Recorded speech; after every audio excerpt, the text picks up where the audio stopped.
Hi there. We just had a really wonderful class preparing for Rosh Hashanah, focused on the shofar and a little bit about Rosh Hashanah. So I wanted to share some of what we taught and looked at and discussed together with all of you. The first thing we talked about was that Rosh Hashanah actually has a whole bunch of different names in our ancient texts, in our Torah and in our Talmud and some of the ancient Jewish literature. Rosh Hashanah, those Hebrew words mean head of the year, literally the head of the year or the start of the year. And that kind of conjures up for us this idea of New Year's Eve celebration, something new restarting. But as many of us know, Rosh Hashanah also has these other messages about reflecting on ourselves, thinking about who we are, who we want to be in the coming year. So there are these four other names for Rosh Hashanah. One is Yom HaZikaron, Day of Remembrance, which is the same name as the Israeli Memorial Day that we have in Israel today, but this name, Yom HaZikaron, predates that by a long time.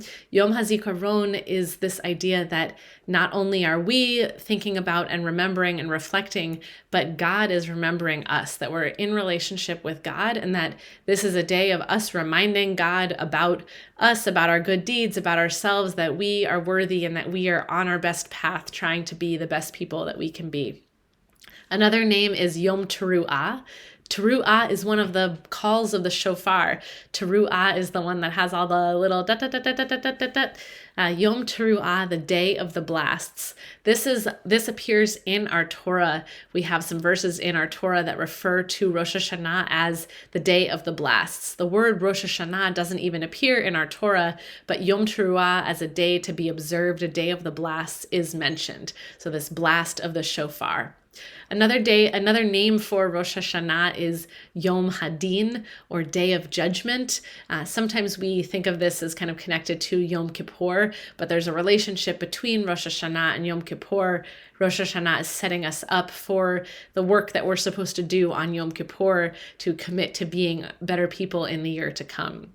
And another way that we sometimes refer to Rosh Hashanah is Hayom Harat Olam, the day the world was born. This idea that not only are we being given a second chance, a restart, but the whole world is in some ways being reborn and restarted.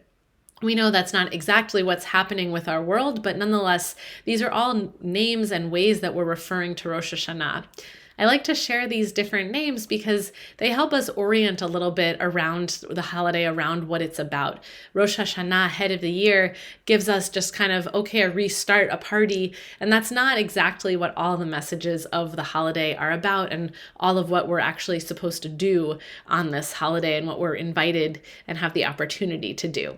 So speaking of Yom Teruah, the day of the blasts, one of the oldest things that we know about Rosh Hashanah is that we're supposed to engage with the shofar.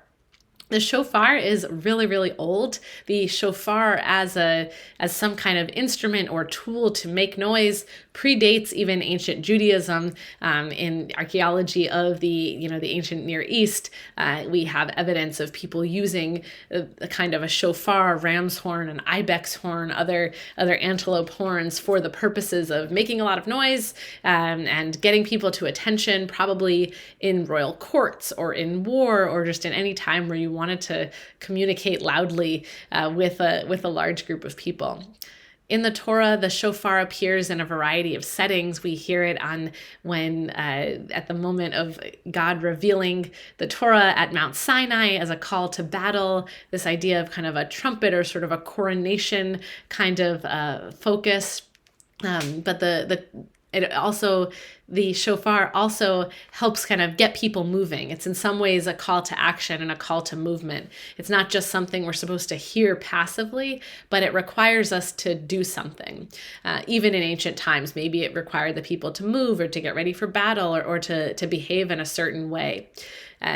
There's other times a little bit later in history where people would, maybe the time of the Talmud, so still we're talking, thousands of years ago, but not ancient, that people would blow the shofar as a reminder that Shabbat is about to start, right? How do we get people's attention or make a lot of noise? There's something really piercing about that call.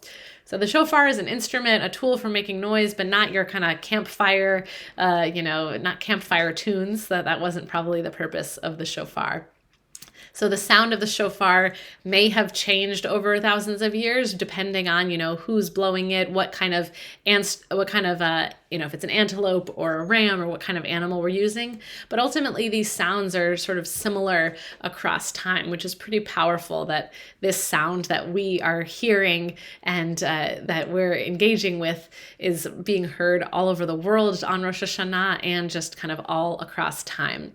There's a lot of arguments in the Talmud about the shofar on Rosh Hashanah and what counts as a mitzvah. How do you know if you've heard it? What counts? How do you know if you've completed the things you're supposed to do on this holiday? So they have all these arguments.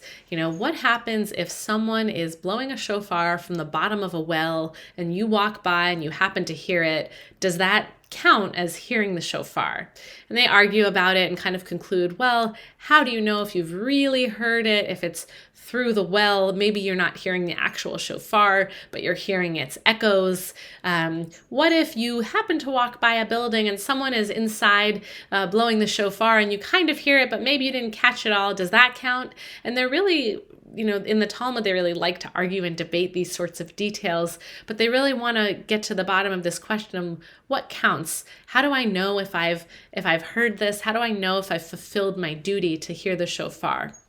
And I think what underlies that question is the shofar the kind of thing that we could just hear passively and be like, okay, good, I heard it? Or when we hear the shofar, do we have to really be at attention and be filled with intention? Because it's supposed to call us to action, it's not the kind of thing we plug into our headphones and just sort of keep walking.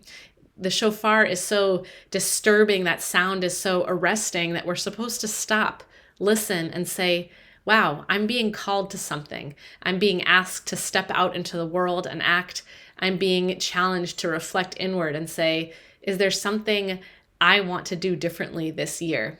That's what the sound of the shofar is offering us, the chance to just honestly look at ourselves and say, okay, this new year isn't just about cheers and champagne. It should be sweet, it should be good, and we want all of those things too. But it really gives us the opportunity to say, who am I? Who am I as a person inside? What can I personally just do differently? Not everywhere out in the whole entire world, but is there just one thing I can do differently to have a better year, to be a better person? And that's the invitation. If you have the chance to hear the shofar this year, whether it is streaming a service on YouTube or if you're able to catch the shofar in person this Rosh Hashanah, wishing you a sweet, healthy, happy new year. May we all be sealed for good in the book of life. And I hope you get to hear the shofar. I hope you get to hear that call and think about what it is you want to do differently in the year 5786.